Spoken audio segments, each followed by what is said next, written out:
Todos tenemos historias, pero hay una que tenemos olvidada. Por eso es momento de un flashback junto al Archivo Nacional en Combinación Clave.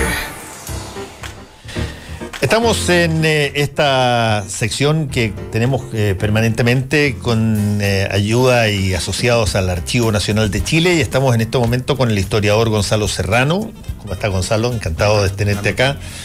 Que, como dice su ficha técnica, el prontuario, dice que en sus principales líneas de investigación destacan sus estudios sobre la guerra de la Confederación Perú-Boliviana y la historia del fútbol. Esa está muy entretenida, ¿eh?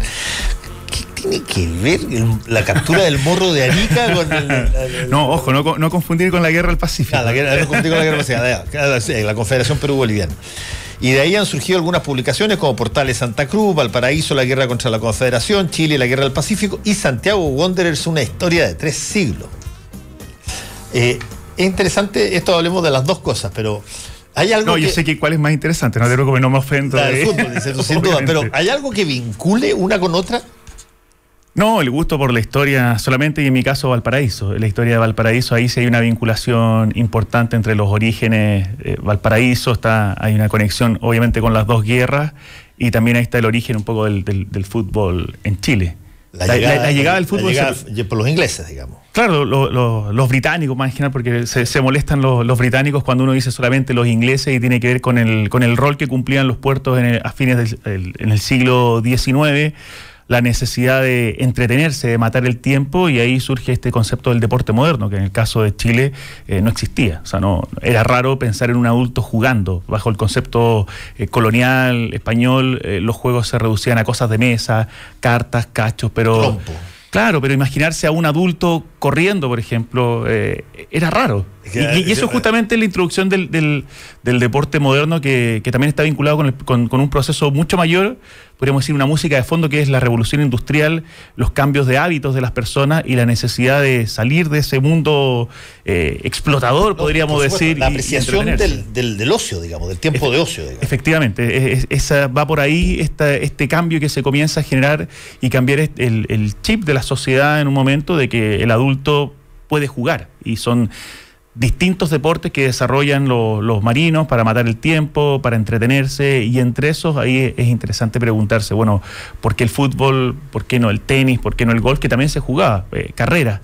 En general lo que se hacían eran jornadas deportivas. Entonces, en Valparaíso, que tiene una configuración bastante complicada para hacer deporte, empiezan a buscar lugares donde poder desarrollar, y ahí también comienzan a hacer viñas, que es esta vinculación que va mucho más allá de lo estrictamente futbolístico. Y tú tienes identificado, no sé si es que existirá ¿cómo se llama? Tiene un nombre, yo sé, en algún momento dado, cuando hay epidemias, y te tratan de buscar al primero de todos los que inició el proceso de contaminación. Ese proceso de reconstrucción es muy difícil, porque la principal fuente que uno tiene para informarse de esto es a través de los periódicos.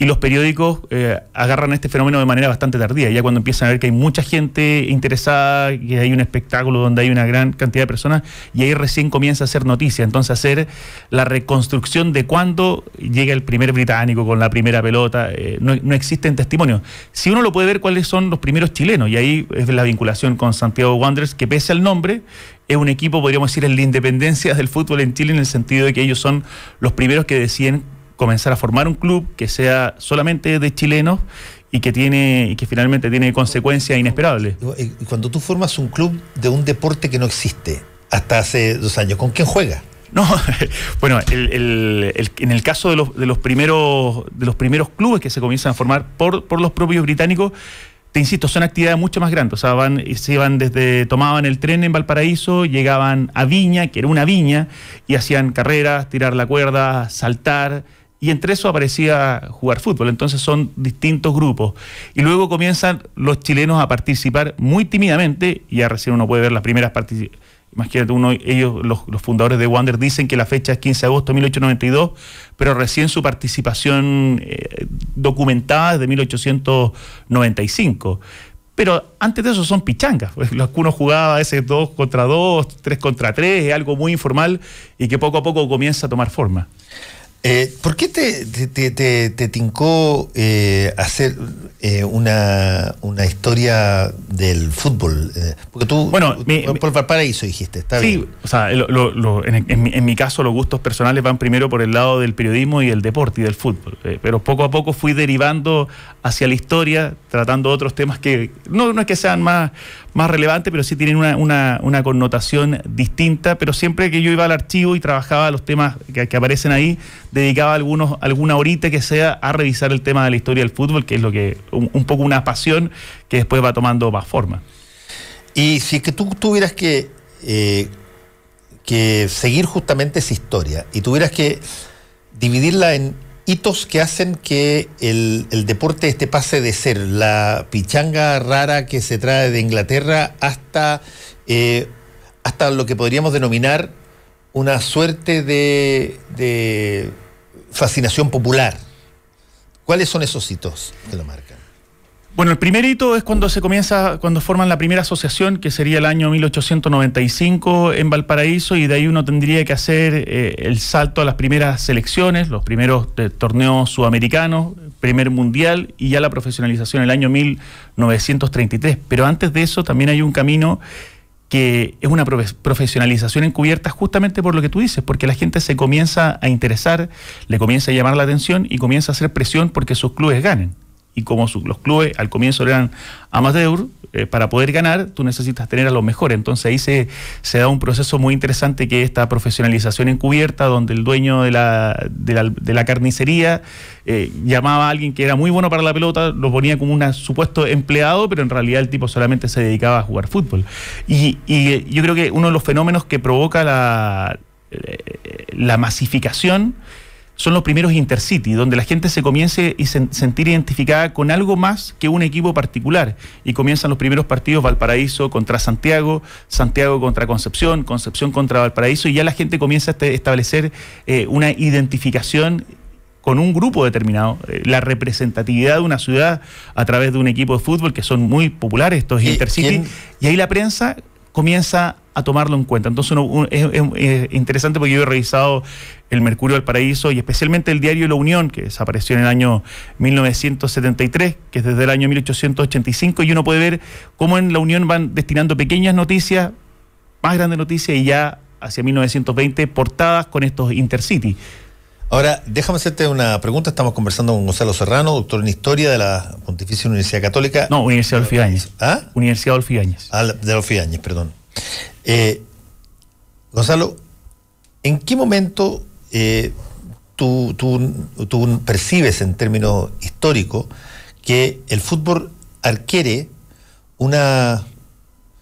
llámalo así, una inmersión en aquello de lo popular que no lo tiene ningún otro tipo de gesto similar? No lo tienen las fiestas de qué sé yo, corridas de caballo, ni las participaciones esporádicas en determinados tipos de juegos. ¿Cuándo esta cosa pasa a ser, llamémosle, la pasión de multitudes?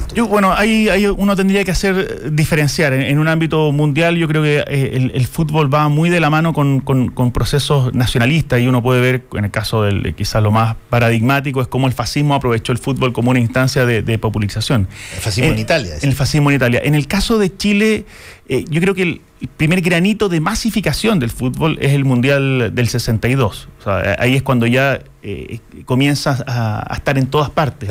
Pero así todo, pero no tanto, porque recuerda que Alessandri lo menospreciaba. O sea, Alessandri, la participación de él en la inauguración del Mundial es casi por compromiso. Entonces, pero siempre hay presidentes que eventualmente no jugaban ni a la payaya, pero está bien. Sí, pero un político sabe más o menos, debería ser. En esa época las comunicaciones no eran tan importantes como hoy día en términos de política, y los políticos funcionaban básicamente sobre la red de personas que tenían. Pero yo me acuerdo la inauguración del Mundial del 62 en el Estadio Nacional, el partido de Chile-Suiza, es una cosa donde hay 85.000 personas, digamos. Bueno, pero coincide lo que estoy diciendo, ese ya es el proceso de la masificación del fútbol. Sí. Antes todavía se da en cierto grupo, uno lo puede ver en la prensa, en noticias, el fútbol, la revista Estadio, ahí también cumple una labor importantísima en la difusión del deporte, también una imagen bastante romántica, la radio comienza a funcionar, entonces es un fenómeno que va despertando, por eso te digo, en los diarios, en La Unión, por ejemplo, 1925 uno comienza a ver portadas de fútbol, y ahí en adelante comienza a generarse. Esto también va de la mano con el negocio, obviamente. Comienzan a vender más los diarios, comienza a generarse espacios en la misma radio y se comienza a masificar. Y una cosa muy importante que tú la tienes trabajada, porque me parece interesante, que es en qué momento la política dice, oye, ojo con esto, porque fíjate que hay mucha gente detrás de esto. Es interesante el fútbol, que hoy día es cosa de todos los días. Bueno, tenemos el ejemplo del Mundial del 2030. Entre otras cosas, el Mundial del 2030. Pero pasa a ser una cosa interesante, que, por ejemplo, abarca instituciones. La Universidad Católica genera un equipo. Claro, la Universidad de Chile. Católica. La Universidad de Chile patrocina un equipo, que es la Universidad de Chile. Ojo, Colo-Colo, el equipo de los profesores normalistas. Que también, ¿sí? Bueno, de hecho, muy poca gente sabe, pero uno se pregunta por qué eligen el nombre de Colo-Colo. Esto tú le preguntas a un colocolino y no lo vas a ver. Si tú lees la Araucana, dentro de los caciques araucanos, Colo-Colo es el que representa la imagen del sabio. Y por eso, dentro de los distintos caciques, para los normalistas, especialmente los hermanos Arellano, que eran tipos bastante cultos, ellos consideran que ese es el ejemplo que necesitan, que no cumple con el perfil del guerrero necesariamente, sino con el perfil de este sabio que aconseja, y ahí comienza a generarse un camino. Entonces, yo estaba convencido que era porque Colo-Colo era un cacique, si tú quieres, más bien guerrero. No un cacique guerrero para nada.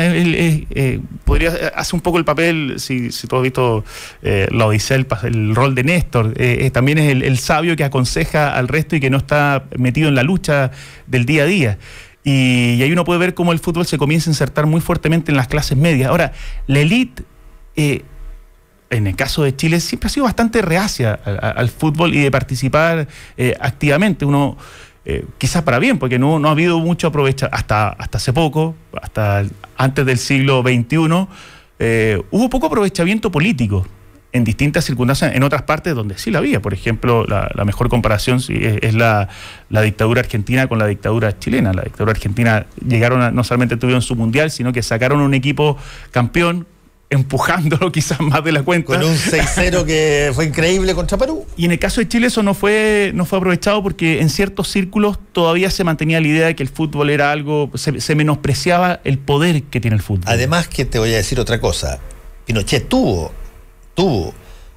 probablemente el mejor Colo-Colo de todos los tiempos, el del 73, que debió haber sido campeón de la Copa Libertadores si no hubiese sido por un escandaloso referato asqueroso que nos privó de la posibilidad de ser campeones de la Copa Libertadores mucho antes de tiempo, pero ahí había contra del interior de los equipos respecto de la dictadura. Bueno, ahí hay y en Argentina no pasó eso.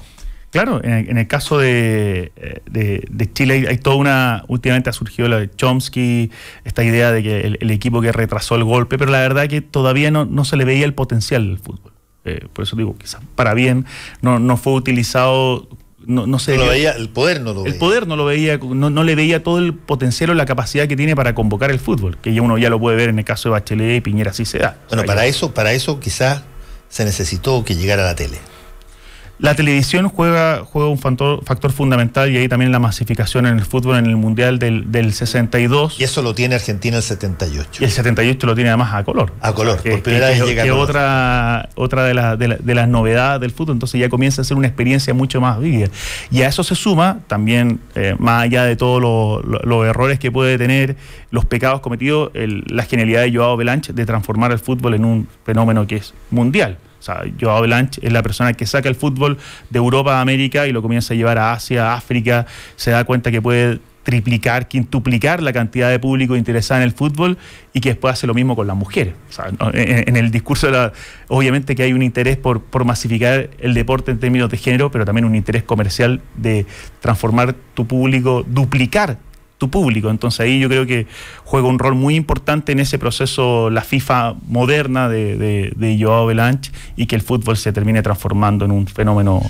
Sí, es bien interesante lo que tú estás diciendo, porque yo estudié en Estados Unidos y viví casi 6 años ahí la primera vez, y yo me fui a jugar fútbol por una beca con una universidad en Estados Unidos. Y habían 600 universidades más o menos que tenían lo que se llamaban programas varsity, que son universidades que te entregan distintos tipos de becas para reclutar gente en ámbitos deportivos, entre los cuales el fútbol estaba en varias de ellas.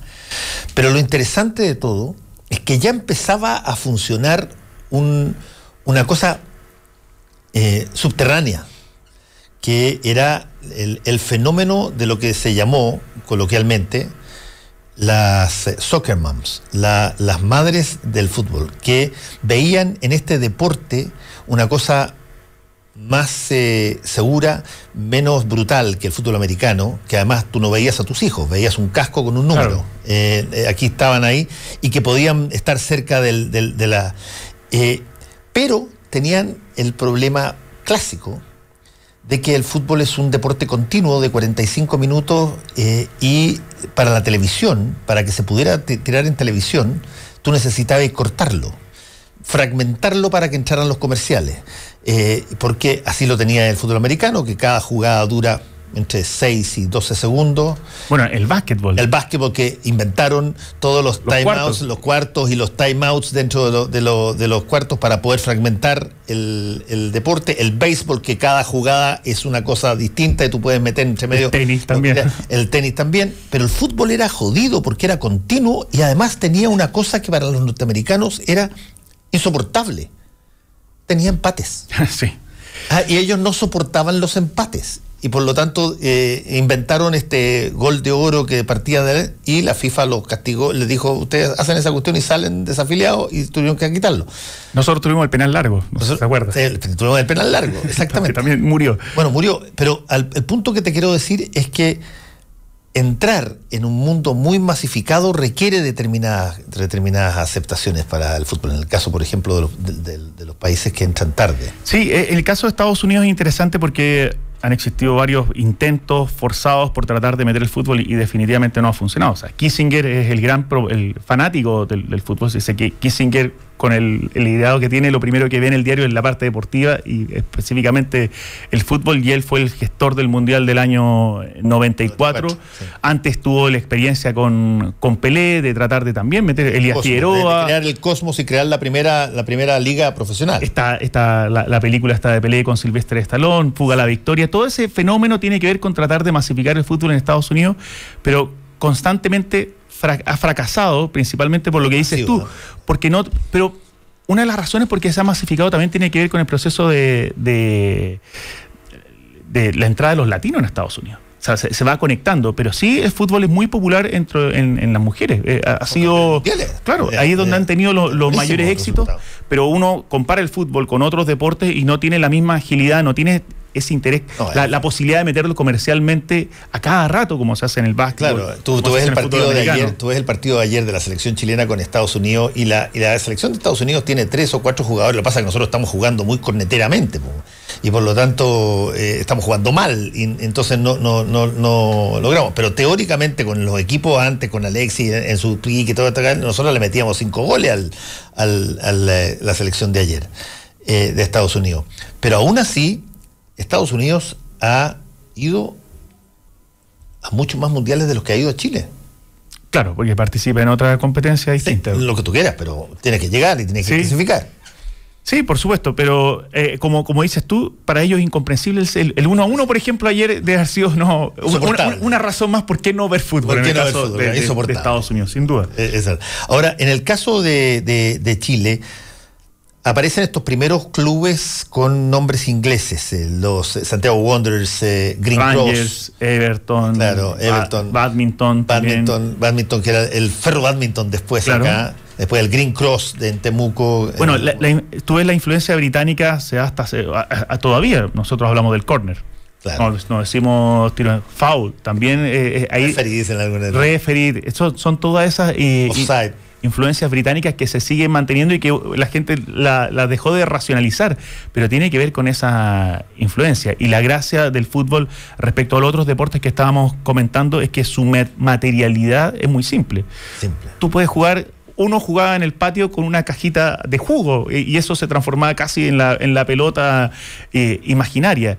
Esa simpleza es la que permite que el fútbol se masifique rápidamente, y eso va de la mano con estos fenómenos que te comentaba, de hacer estos encuentros donde la gente comienza a sentir una identificación que es mucho más fuerte de la que uno puede sentir, por ejemplo, en el tenis, donde salvo la Copa Davis el jugador juega por sí mismo, no juega en representación de un país. Entonces ese fenómeno, vincular a la ciudad con un equipo, es lo que a mi juicio comienza en el siglo XX a masificar el fútbol y se comienza a ver, en el caso de la prensa, un fenómeno comercial súper interesante, que es el que da vida, por ejemplo, a la revista Estadio. O sea, por ahí comienza a darse ese proceso. Y estamos conversando con Gonzalo Serrano, doctor en historia y que ha seguido de cerca la historia del fútbol chileno. Gonzalo, hay también una situación interesante respecto del fútbol que tiene que ver con, llamémoslo así, desde el amateurismo a la profesionalización, a la corporación, a la empresa. Sí. Ahí tú tienes una ligazón. Yo me acuerdo que mi papá me hablaba de que era muy amigo de algunos gallos de la Católica, que a los tipos les pagaban, te pongo un ejemplo, vales de taxi. Esa era una cosa... Sí. Pagado, vale de taxi, que podían ir a buscarlos o viajar a algún lado en taxi. Y ese era su pago, pero muchos trabajaban. Claro, o sea, uno ve, todavía tenemos una generación que está viva, que eran profesionales paralelo al fútbol. Pellegrini es el mejor ejemplo, Arturo Salá, otro caso más, que estudiaban paralelo a jugar a la pelota. O sea, eso hoy día es, no sé si es imposible, porque los jugadores tienen muchísimo tiempo, pero es muchísimo más difícil. Y como yo te mencionaba antes, el torneo profesional es del año 1933, pero lo que hace el inicio del torneo profesional del año 1933 es formalizar una situación que ya se venía dando de antes, que tenía que ver con este profesionalismo encubierto, donde muchos jugadores trabajaban virtualmente en una empresa o se les pagaba. Nosotros con otro profesor, Rodrigo Moreno, investigamos la historia de Wanderers, y uno puede ver, por ejemplo, para la crisis del 29, que en Chile comienza a estallar en 1930, 1931, los equipos también viven esa crisis, y la forma era la que yo te comentaba. El tipo le pagaba con 2 kilos de carne, con 3 litros de leche. Era una especie de trueque casi. Claro, era una especie de trueque, pero poco a poco se comienza, igual, a pesar de que la profesionalización está en el año 1933, el fenómeno ya del jugador que puede vivir cómodamente de eso, que sigue siendo un porcentaje menor para todos los que juegan fútbol, se comienza a dar hacia los 70, 80. Y Gonzalo, por exactamente lo mismo y en contrario sensu de lo mismo, ¿cuándo es el despegue donde el fútbol se transforma en una actividad de pagos realmente desproporcionados, brutales? ¿Dónde empiezan estos tiros? Porque yo me recuerdo cuando Pato Yáñez se va a jugar a España. Hay incluso un movimiento aquí de que no se tenía que ir a España, pero le deben haber pagado en ese entonces el equivalente hoy día, te pongo un ejemplo, 4 millones, 3 millones de pesos. Claro. Y hoy día nadie se te va afuera si es que no está forrado. Sí, yo creo que ¿Dónde se pega ese salto? A mi juicio, el inicio de los 90. O sea, uno puede ver los planteles que se comienzan a armar desde los 90 en adelante, también comienza a televisarse el fútbol, comienzan a entrar los primeros ingresos más importantes, y ahí uno puede ver la traída de jugadores, en el caso de Universidad Católica, Gorosito, Beto Acosta, Leo Rodríguez. Eso se comienza a dar el 91, ya el mismo Colo-Colo, campeón de la Libertadores. Tiene que ver con ese proceso, que yo tengo la plata para financiar un equipo que es competitivo, y ahí se comienzan a manejar cifras que hasta el día de hoy son extraordinarias. Estoy pensando en el caso de Chile, porque ya en el extranjero se daba bastante antes. El ejemplo que comentábamos de Pelé, de Elías Figueroa, que se van a Estados Unidos, tiene que ver con ese proceso que se va dando en Europa, pero hacia inicios de los 90 ya el fútbol comienza a manejar cifras que son extraordinarias y que hace, a propósito de lo que tú comentabas, que estas corporaciones, que estos grupos que eran bastante, o este financista que muchas veces sacaba la plata del bolsillo para pagar un equipo, sea impracticable. Y eso va a derivar en la crisis, en la quiebra de los clubes, a veces, en algunos casos, quiebras que son un poquito empujadas por los intereses que hay de transformar esto en sociedad anónima, y surge esta entrada de el ordenamiento, por lo menos en el papel, a través de los clubes, a través de las sociedades anónimas que permiten o supuestamente permitirían pagar esas cifras que son millonarias y donde la brecha se ha ido acentuando cada vez más. Hoy día sería imposible traer un seleccionado argentino como hizo Colo-Colo con Marcelo Espina, como hizo Universidad de Chile con Leo Rodríguez. Hoy día eso no lo puedes hacer, o sea, no te dan los números, porque además, dentro de todo, Chile sigue siendo un mercado muy pequeño. Por último, Gonzalo, ¿cuántos libros tienes tú dedicados al fútbol? ¿Nada más que este de Wanderers? Tengo algunos artículos, cosas más particulares. Me ha faltado tiempo para escribir, ganas no me faltan, pero siempre está presente ese interés de ir rescatando cositas de fútbol, columnas, y en la forma que uno tiene de poder ir materializando este gusto. Yo tengo, voy a hacer un anticipo, pero con mucha... Sin hacer mucho spoiler, pero es muy probable que salga un programa bien interesante que tiene que ver con historia y en dónde va a entrar el fútbol. Excelente, me parece voy a buscar tu libro para justamente... Ya que tengan este espacio dedicado al archivo y a la historia, es para mí por lo menos una gran noticia. Un día lo estaba escuchando en la radio y era como estar en un mundo paralelo. ¿Qué están hablando hasta ahora de historia? Así que los felicito y ojalá que el tema del fútbol también les resulte. Vamos a estar atentos. Gonzalo Serrano, muchas gracias por haber estado con nosotros. Muchas gracias a ti por la invitación. Y a todos ustedes, muy buenos días.